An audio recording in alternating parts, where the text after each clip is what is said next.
Yo le he dicho a los chicos, ¿sabes? Creen demandas. Y van a ver qué va a pasar, porque finalmente, ahora, tú me puedes decir, no, pero prescribió. Momentito, la prescripción en la indemnización, si es responsabilidad extracontractual, dice 2 años, ¿no? 2001, inciso 4. Pero hay un daño permanente, porque eso no se cambia. El niño forma su personalidad hasta los 7 años. A partir de ahí simplemente va asimilando, va adecuando. Qué bueno que haya una mamá que se ha asentado, o quien esté, mejor ahora hablemos, porque también ahora estamos en igualdad de condiciones. Pero ese es el tema. Entonces, en filiación, otro, la obligación de los padres de cuidar, de educar a los hijos. Ahora sí, eso es una obligación. Y tiene que verse. Y va a tener que hacerse conforme también a la formación de ellos mismos. ¿Cómo quieren que sean sus hijos? El problema es cuando los papás discuten el tipo de formación. Claro, si están dentro del hogar, bueno, no es una discusión sana, ¿no? Al San José, no, particular. Bueno, ¿hay dinero? Sí, bueno, llevémosle pues, porque la gente acá tiene la concepción, educación privada, pero finalmente, no, tradición, yo me criaba ahí en ese colegio, tú sabes. Bueno, decisión de ellos. Pero el problema es cuando están separados, ahí empieza la guerra. No quiero ese colegio, quiero este. Quiero el Marcan, quiero el de acá. Y entonces empieza el tema, y el juez va a tener que resolver todo eso, ¿ah? Estos temas de familia se someten al juez.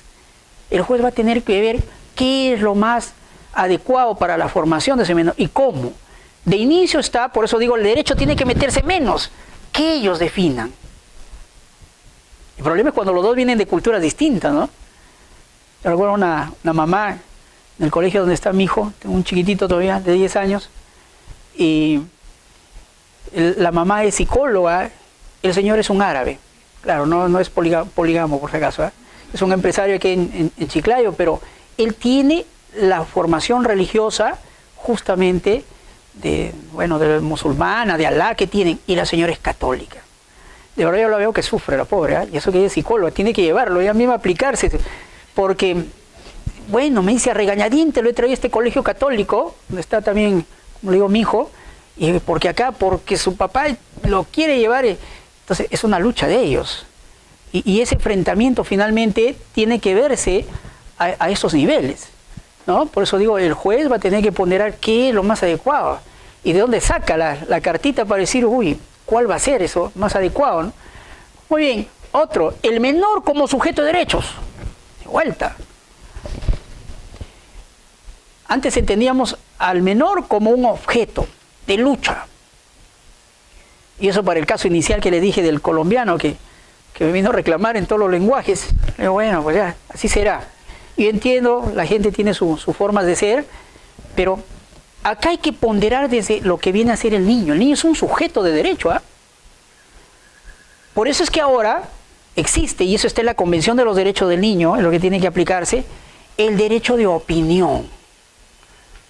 Y entonces el Código del Niño Adolescente, creo que es el artículo 95, ahí habla que en los casos de tenencia el niño puede participar. Y entonces va a dar su opinión. Pero ojo con esto. Ten mucho cuidado que su opinión sea la opinión más adecuada. Y así como está el sistema, no nos está ayudando, ¿eh? No nos está ayudando. Nosotros creemos, y acá lo hemos hecho, hemos instalado hasta las cámaras GESEL. Al niño hay que... Sí, o sea, es un avance. Yo no estoy criticando por si acaso, sino estoy diciendo que lo que se tiene, ¿no? La cámara GESEL, saben ustedes que es una luna, es un vidrio, donde adentro está el psicólogo, que va a ser el que va a entrevistar, un facilitador al menor, y de este lado están los abogados. Los papás no pueden estar influenciando. Y se hace la entrevista y acá el abogado puede preguntar, porque hay una conexión y se sabe que pregúntale esto. El psicólogo va a tener que interpretar. Eso hemos ganado bastante, porque antes era lo más burdo. Yo trabajaba en penal y nos llegaban los de violación sexual. Una niña de 6 años. Ahora yo estoy hablando con adultos. Me introdujo su pene en mi vagina. Ahora me llamaba la niñita. ¿Tú sabes lo que es pene? No. ¿Y vagina? Menos. O sea, es palabra del policía, pues. Él introdujo las palabras. Él le pone, o sea, eso, por eso es que uno cautela. Ahora el psicólogo es muy minucioso en cómo le va a preguntar. Recrea, usa muñecos, ellos tienen su forma cómo tiene que darse. Y entonces de ese modo todo el mundo queda satisfecho. Pero fíjense ustedes, ¿qué ha pasado con los colombianos? Ahorita nos han traído abajo las cámaras Gesell. De hecho, no, la prueba de cámara Gesell, porque nosotros ahora hemos pensado que es lo último, que ya inclusive es entrevista única y no se va a volver a reproducir porque es revictimización el que tengamos que ponerlo, luego nuevamente declarando. Y peor ante gente que ni el juez es experto en eso, ¿no? Yo sí he concurrido en casos, de verdad, que por razonamiento teníamos que otra cosa, y por condenarlo. Yo recuerdo que teníamos en penal un niño de 12 años, que lo había violentado su profesor. Y entonces el profesor decía, no, pero yo soy su padrino, yo llevo la casa, seguramente es por otra cosa. Y ya saben pues cómo era tan inestable, los atestados y todo lo hacía la policía. Entonces yo dije, que venga el niño, hice mal, y ahora lo acepto. Pero no me quedó otra cosa. Que él venga el niño y dé su declaración.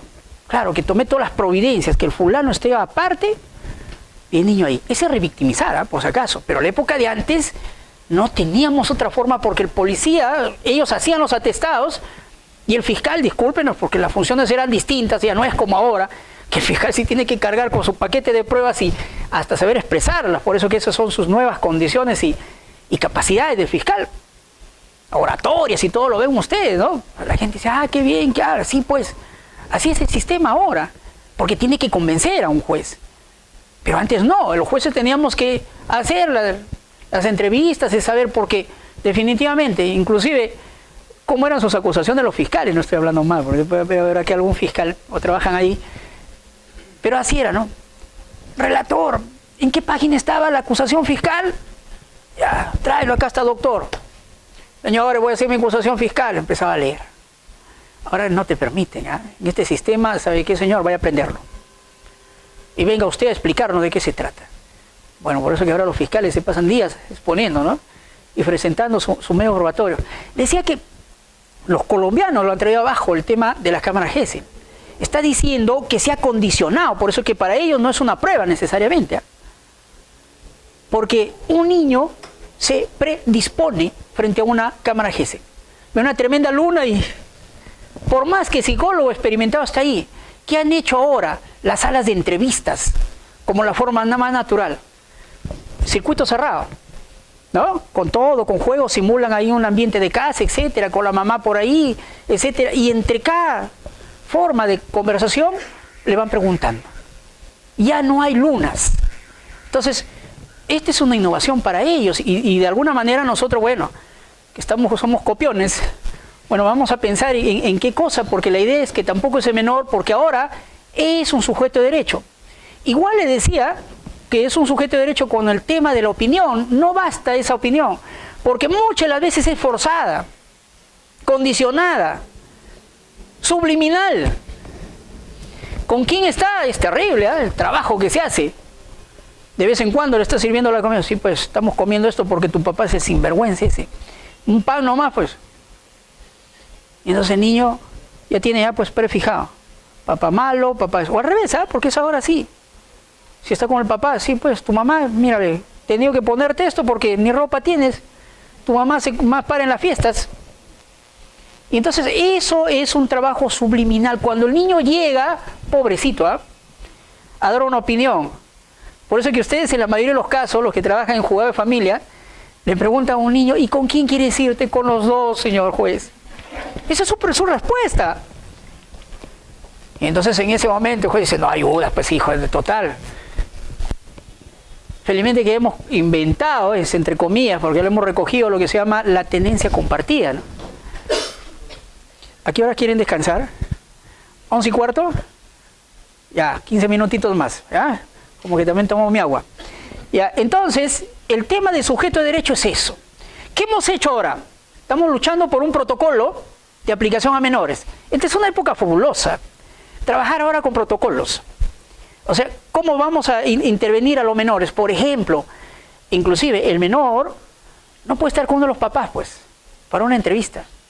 Tiene que ser con alguien que no sea ninguno de los papás. Alguien adecuado, que lo presente. Un asistente, un psicólogo, ella debe ser quien lo lleve al juez. ¿Ya? Porque entonces, y de esa manera, vea, por eso que ahora se está ponderando mucho un temita que está ahí que se llama alienación parental. ¿No es cierto? Y la alienación es cómo influencia a los papás en uno de ellos para adoptar su decisión. Y entonces por fin el niño da su opinión, dice, me voy con mi mamá. Y el juez cuando saca su sentencia le dice, no, te vas a ir con tu papá. Y entonces le apelan y le dice, ¿sabe qué? ¿Cómo es posible? ¿Ha opinado? ¿Es un niño? Sí, pues, pero tiene que estar sustentado. Entonces, ¿cuánto vale la opinión? Sí, vale mucho. Estamos diciendo que no, pero ¿es el determinante? No. Así como empecé en los temas de tenencia, no porque yo tengo bastante dinero, entonces el otro ya está, pues, no, ya fue, yo voy a ganar esto. No, el juez va a tener que evaluar muchos elementos para poder finalmente ver, porque el concepto es lo que dije al inicio, que ahora está como ley. El interés superior del niño tiene un contenido. Es mirar de inicio al niño como un sujeto de derechos y verlo cuál es, en mi razonamiento, que debe realmente decidir esta situación. ¿Ya? Entonces, eso se ganó acá. Todas las constituciones tienen esto. Protección del Estado a la familia, está recogido en el artículo 4. Literalmente dice, se protege la familia. El tema es las normas de desarrollo. ¿Cómo protegemos a la familia? ¿En qué escenarios? Gracias a Dios que han venido dándose una serie de normas que tienen que ver con esto de afectar. Por ejemplo, en materia laboral, no se puede despedir a una mujer que esté embarazada. Entonces, esa es una protección, esa es una norma de aplicación. Eso inclusive va al amparo, porque ahora que todo tiene que ir a un proceso ordinario, entonces el amparo ha ido quedando para cosas pocas, y esa es una de las razones que uno puede llevarlo a nivel del amparo, ¿no es cierto? Entonces ahí tienes, o es la nulidad también de ese acto de despido. Claro, después te inventan, ¿no? Hemos tenido nosotros en amparo, dice, yo no sabía, dice el empleador, a mí nunca me puso en conocimiento que estaba embarazada. O sea que ahora ya tiene que ir un requisito, ¿no? El embarazo, claro, también razonablemente, depende pues de cuántos meses, ¿no? Porque si tiene 6 o 7, y es evidente, entonces ya, salvo que diga que se ha comido bastante pavo, ¿no? Distinto. Pero el asunto no va por ahí. El asunto de repente va cuando sea de algunos días, ¿no? Ahí sí podría tener, pero esa es la lucha. Felizmente, porque también la mujer esconde, como dice, no, yo no quiero decir nada porque se van a enterar, mi familia todavía no. Entonces habría que pensar en formas como es evidente, y además tiene que ser por esa misma condición, de que sea por el embarazo, que el empleador conozca eso. Pero se ha venido dando normas, temas de lactancia, por ejemplo, ¿no? Donde ustedes han visto ya ahora también el varón ya tenemos derecho a descanso por el tema de lactancia. No es que nosotros demos leche, pero estamos apoyando ya a los niños. Entonces, y cada vez ha ido creciendo los días. O sea, esta protección tiene que concretarse en algunas disposiciones, ¿no? ¿Qué más? Bueno, políticas públicas. Una de ellas para la defensa de la familia, esta ley de protección. ¿Y cómo tiene que darse? Hemos ido pasando desde la ley de la 26260, ¿se acuerdan ustedes? Texto único ordenado, reglamento del texto único ordenado, todo. Desde el año 92, para llegar al año 2015, que la cosa de violencia sigue peor. Y entonces la demanda lo iniciaba la Fiscalía, y cuando yo recuerdo haber hecho un seguimiento en Lambayeque, 300 procesos el año 2014 de violencia familiar iniciados por la Fiscalía, ninguno tenía sentencia. Y ni siquiera lo habían notificado al emplazado. Porque en el juzgado decían, ¿sabes qué? Lo interesado es el fiscal, pues que venga y queda lejos, es un pueblo joven, yo desconozco. No se hacía la notificación. Así que emprendimos una campaña de decir, oye, ¿sabes qué? Tienes que notificar porque es un tema lógico, pues. De eso, que se dio una ley y no se efectiviza, a la ley 30.364. Y que cada mes la estamos cambiando. Aparentemente para hacerlo más operativa. Pero es una lucha. Pero ya lo importante es que se ha asumido algo. Es una política pública. ¿No es cierto? Y es lo que ahora nosotros hemos dicho. La ley no va a caminar solita.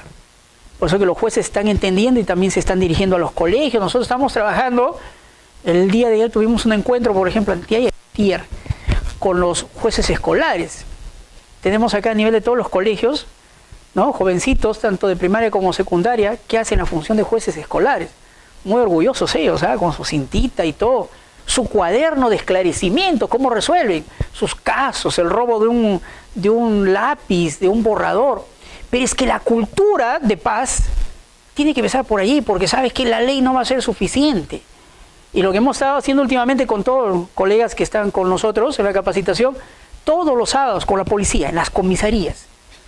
A mí, por ejemplo, lo que más me quita el sueño es la ficha de valoración de riesgo, de verdad.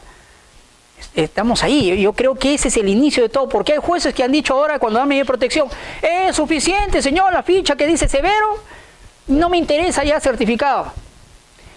Bueno, ya que lo conversen cuando ustedes tengan que ver el tema de violencia, pero esta es una política pública. Lo importante es que nos hemos comprado el libro y es que nos hemos comprometido ahora. Yo lo veo los jueces y qué bueno, que ahora inclusive pensando en todo esto, en los derechos de la niñez, del anciano, del adulto, están pensando, por ejemplo, y ya lo han hecho muchos de ellos, en hacer audiencias en los domicilios de la gente. Entonces se rompe el esquema. Acá estamos detrás de instalar un ambiente multiusos en 7 de enero en Santa Victoria, con la finalidad de que ya la persona de edad, la persona que no puede caminar, ya no suba, peor que no tenemos ascensor. Y entonces que el juez baje. Y ese es un tema de sensibilidad. Empezamos con cosas chiquitas, porque, bueno, yo soy un convencido que el mundo no se transforma con grandes cosas, sino desde abajo, con el compromiso de la gente que va a participar. Empezamos con esto de los colores. Ustedes han visto los expedientes. Ahora llegan rojos, anaranjados. ¿Qué es esto? Oye, pero sí, pues, pero el problema era que hace el 2015 instalamos la alerta en el sistema. Entonces ingresaba y ya se sabía. ¿Ya? Y te botaba ahí en tu sistema cuando abres, que estás en alerta, tienes 4 rojos, persona con 75 años, etcétera. Pero ahí quedaba. El problema es la tramitación. El secretario no sabía. El auxiliar que manejaba no sabía. Entonces este año dijimos no. Empezamos a disponer sellos y carátulas. Lo que hemos hecho es carátulas y sellos. Urgente, muy urgente. Por lo menos ahondar en las cosas. Claro, hay jueces que me han dicho, oye, pues ya estoy lleno de rojos, ya. Ah, pues, pero en todo caso ya hay la alerta, ¿no? Porque hay mucha gente que realmente sí se necesita una administración de justicia mucho más rápida, ¿no? Más eficiente. Muy bien, esto entonces que estamos diciendo de la protección del anciano, ¿no? Fabuloso que ahora ellos sean considerados ya como también sujetos de derecho. Nosotros hemos clasificado, mayores de 75 son personas altamente en riesgo. Personas que tienen una enfermedad terminal. De alguna manera esa gente, por un reconocimiento humano, tiene que tener niveles de preferencia. Con la finalidad de que en donde vaya, y no lo decimos nosotros, ahora son normas internacionales ya.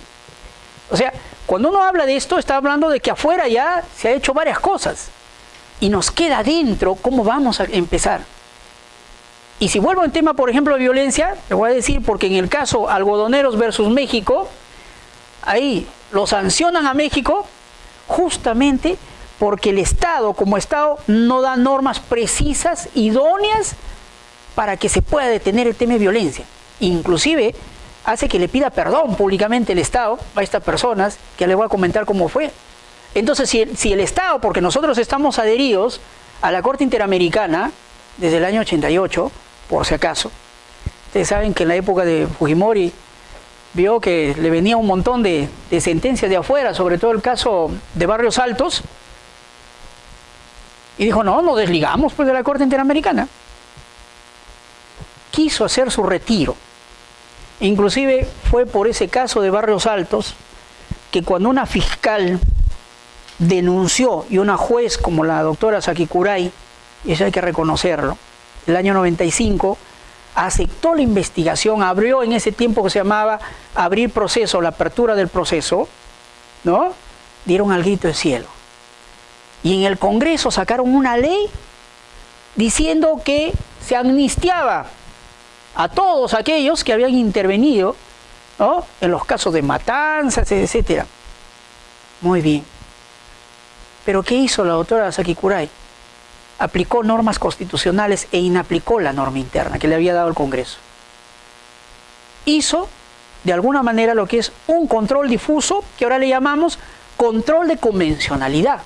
Aplicó la norma internacional y la introdujo, y ya estábamos en 1995, se había dado la Constitución del año 1993, y ahí traía una norma donde dice el artículo 4, disposición transitoria de la Constitución, que las disposiciones se interpretan teniendo en cuenta los tratados internacionales de derechos humanos. Tuvo el camino, ¿eh? Yo mismo le había dado el camino.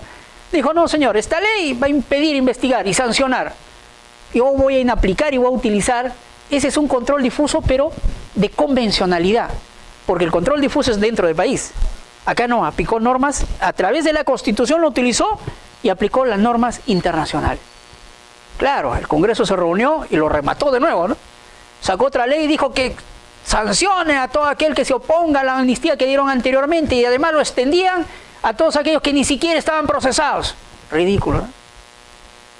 O sea, ya ni siquiera necesitaban que se procese, o sea, todo aquello ya para futuro.